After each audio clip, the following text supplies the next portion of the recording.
Makhluk,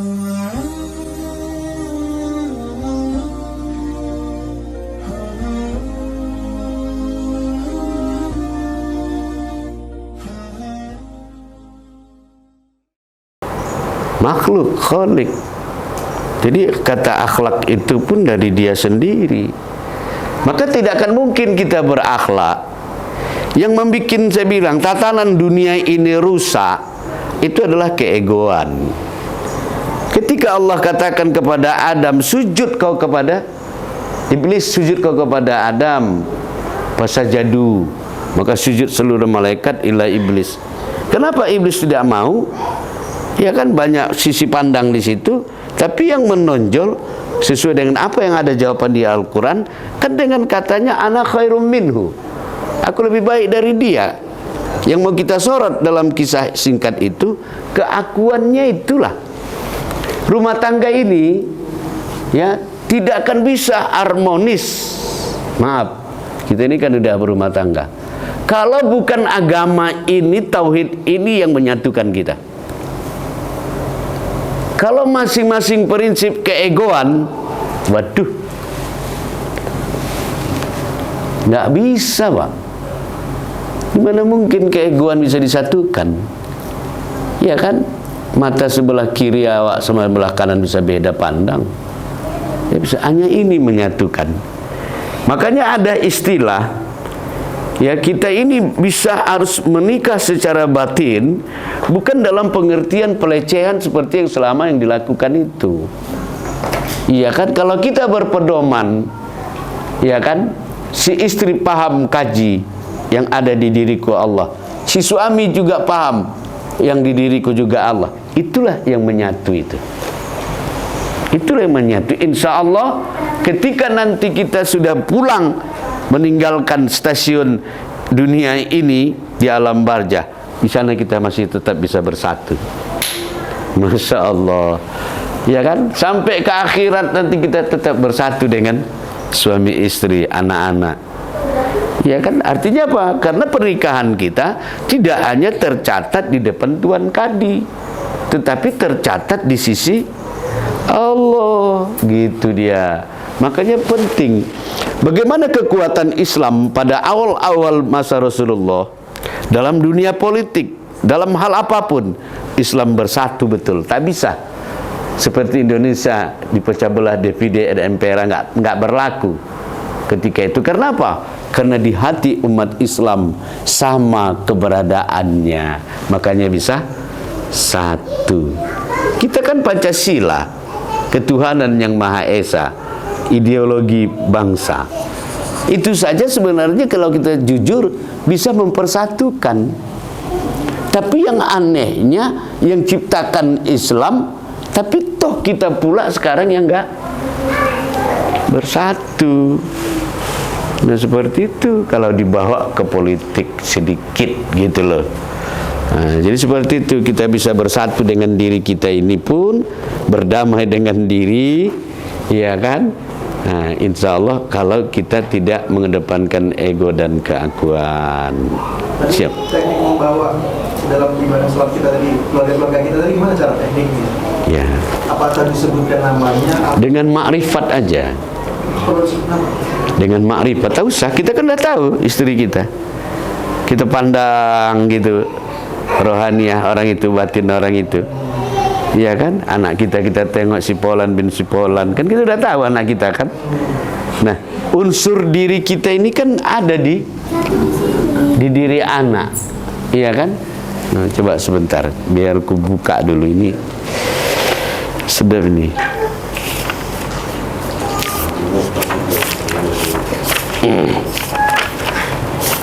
Ada di namanya di dalam diri kita ini, sebentar, ya Allah. Udah lama ini nggak buka-buka. Bentar ya. Ini penting.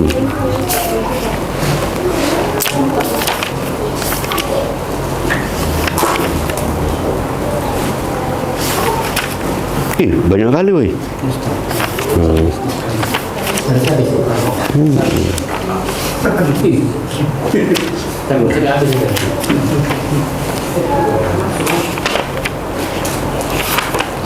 Itu dasar pemikirannya. Di diri kita ini, ya, ada namanya 4 anasir, ya. Ada anasir Allah di diri kita ini, ada anasir Rasul, ada anasir ayah, ada anasir ibu. Kenapa ada hubungannya nanti kita sholat itu membawa anak? Karena anasir diri kita ada di dia. Begitu juga sebaliknya, ya. Coba apa anasir ayah di diri kita? Ada 4, ya. Dan ini kaitannya dengan rukun sembahyang 13. Jumlah pun nanti 13. Ya, pertama anasir ayah di diri kita urat, tulang, otak, sumsum. Itu anasir ayah di diri kita. Kalau begitu di diri kita ini ayah kita masih ada nggak? Ada nggak? Ada. Itu anasir ayah. Anasir ibu, ya, kulit, bulu, darah, daging. Ya, kulit, bulu, darah, daging. Itu namanya anasir ibu. Ini wajib kita tahu. Ya, kalau begitu ada nggak emak kita di diri kita? Kalau melihat ini, ada kan? Ayah tadi apa? Ya, ayah urat, tulang, otak, sumsum. Itu anasir ibu. Ya, dicatat itu bagus ini. Nanti ada manfaat yang lain. Baru anasir ibu di diri kita 4 juga. Kulit, bulu, darah, daging. Kalau begitu kemanapun kita pergi ada ayah dan ibu. Kalau kita sholat, mereka ikut sholat tidak? Ikut kan? Nah, kenapa kita yakin mereka ikut? Karena ada anasirnya. Kalau anak jadi imam sholat mayit, tidak tahu dia ada anasir ini, Pak, maaf, maka yang didoakan itu nggak nyampe. Karena dia tidak tahu nomornya. Kalau ibarat nomor HP, nggak nyambung. Nah, ini perlu kita mengetahui 4 anasir ayah, ibu, Rasul. Ya Allah subhanahu wa ta'ala. Gimana? Anasir Allah. Jadi udah Ya, kan tadi udah jelaskan ada anasir ayah emak di diri. Artinya apa? Saya katakan, meninggal emak kita, baca Yasin kita, baca Quran 330 kali khatam. Kalau tak tahu kita anasir itu ada di diri kita, nggak nyampe doa itu. Gak usah cerita. Ya, loh kenapa, di mana logikanya itu? Kok nggak nyampe? Karena dia nggak tahu. Kalau kita sholat, emak kita dapat pahala nggak? Walaupun dia udah meninggal. Kita berbuat baik, dia dapat nggak? Dapat otomatis. Sebaliknya kalau kita berbuat maksiat, kena nggak sama ayah kita? Kena. Sadarilah itu. Ya. Kemudian anasir Allah di diri kita 3. Anasir Nabi itu 4 juga. Ya. Apa anasir Rasul Nabi kepada kita? Penglihatan. Ya, penglihatan ini anasir Rasul ini. Ini aku pelan-pelan juga nanti ini menjabarkannya. Yang siapa yang patut aja, nggak patut jangan. Penciuman. Ya. Penglihatan ini anasir Rasul. Penciuman. Nah, gitu dia. Ya, pengrasa. Pengrasa. Tadi kan kaji kita kan membangun rasa. Ya, pengrasa. Yang keempat, unsur Nabi di diri kita pendengaran. Penglihat, mata. Pencium, hidung. Pendengar, kuping. Kan nyata kan? Unsur Rasul di diri. Ya, atau bahasa lainnya anasir itu ya. Yang kemudian anasir Allah. Anasir Allah di diri kita ruh. Napas. Napas itulah unsur Allah di diri. Makanya kita ini hidup. sadar. Sadar. Nah, makanya Aku bilang amalan kita di jemaah kita ini mulai hari ini, rasakan hayat ini. Pertama, akui kalau hayat ini bukan hayat kita, tapi ini adalah hayat Allah. Rasakan hayat Allah. Karena hayatlah aku bisa memandang, karena hayat aku bisa mendengar, karena hayat aku bisa berkata-kata, karena hayat aku bisa mengetahui, karena hayat aku bisa berkuasa, berkudrat, berirodat. Maka simpulnya cara mengamalkan sifat yang 7 itu kembali kepada hayat saja.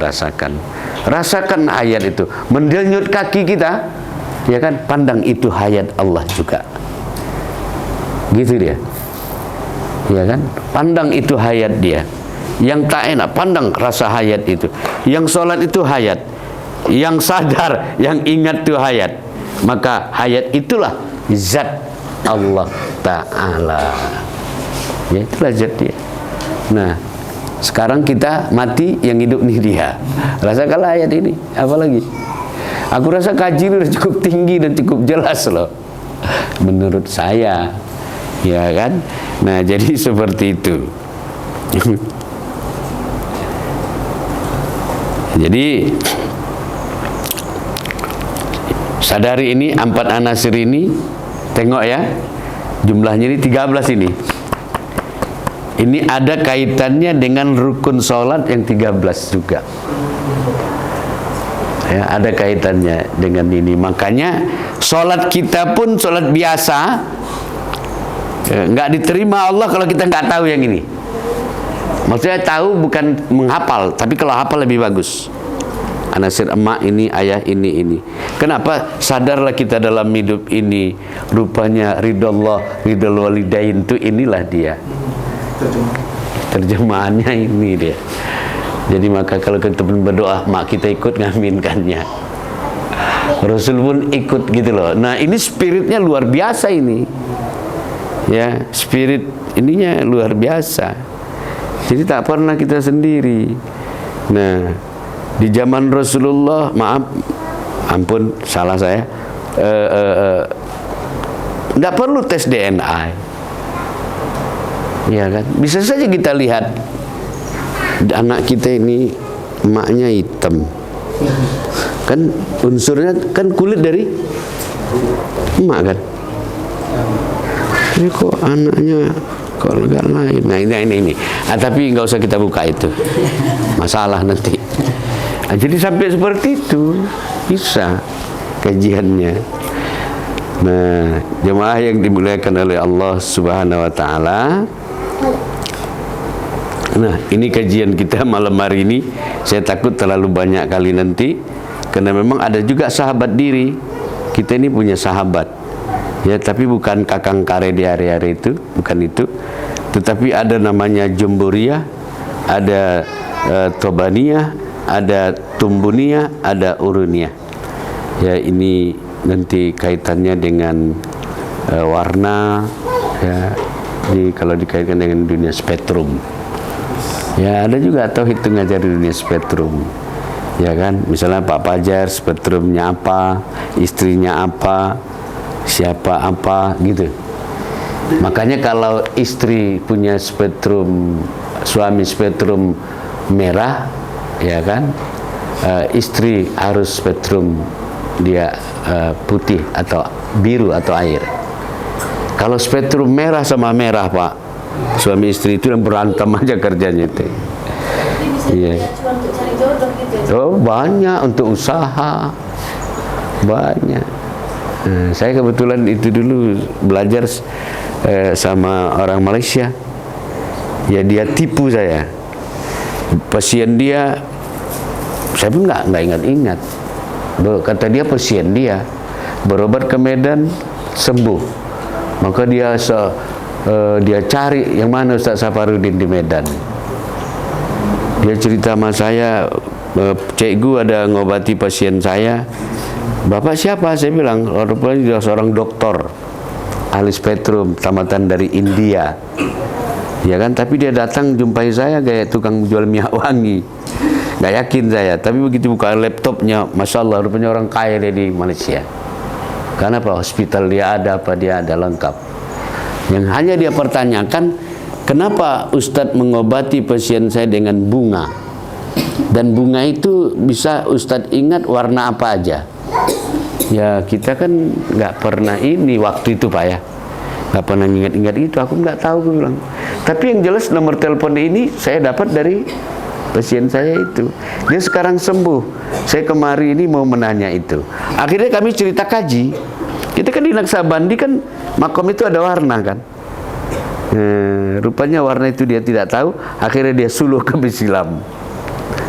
Orang Malaysia ini. Ya kan 9 hari dia suluh.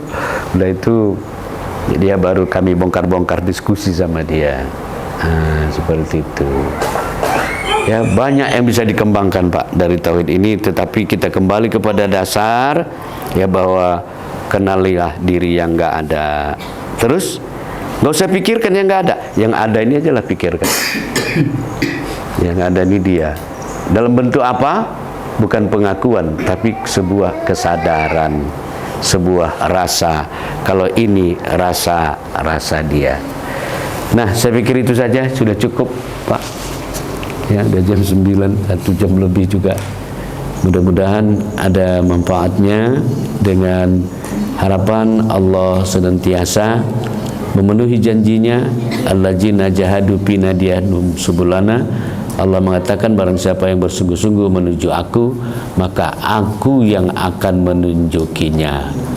Ya, tapi jangan Bapak lagi memahami ada kita, ada dia sehingga kita ditunjuki. Sebenarnya aku tuh udah jadi petunjuk. Ngapain kau cari-cari lagi gitu loh. Ya, sekali lagi mohon maaf ada kekurangan kehilafan, kepada Allah saya mohon ampun. Billahi taufiq wal hidayah. Wassalamualaikum warahmatullahi wabarakatuh. Nauzubillahi samii'un 'alim minasyaitonir rajim. Bismillahirrahmanirrahim. Alhamdulillahirabbil alamin, hamdan syakirin, hamdan na'imin, hamdan yuhafi wa yukafi majidah. Ya Rabbana lakal hamdu kama yanbaghi bi jalalikal karim wa 'azimi sultanik.